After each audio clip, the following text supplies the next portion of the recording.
So the first thing is once you have access to BIM 360, I think one of the biggest misnomers with BIM 360 is you want to upload through Revit, not through the website. So once you have the website set up, you don't really ever need to go there.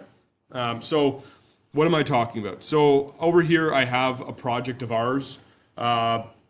It's a little bit generic, but we have this folder structure set up. You would not necessarily have that, but your Revit folder, when you click project files, and so I'm up over here in docs, and when you click project files, you would see this. So we have a folder organization set up for ours, but you would see your project file here. So we have this project file, and that would be there. So to get that project file to be there, what we want to do is we want to go into Revit, and we want to go up here to collaborate.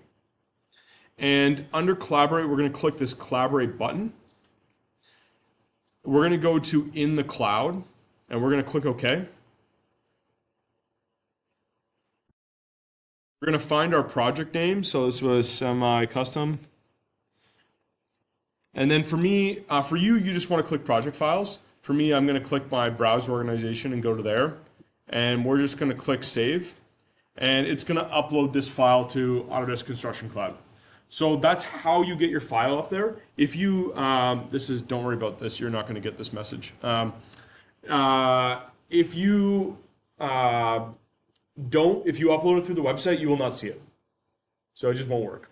So there's only one way to do it. And once it's done, if we go to our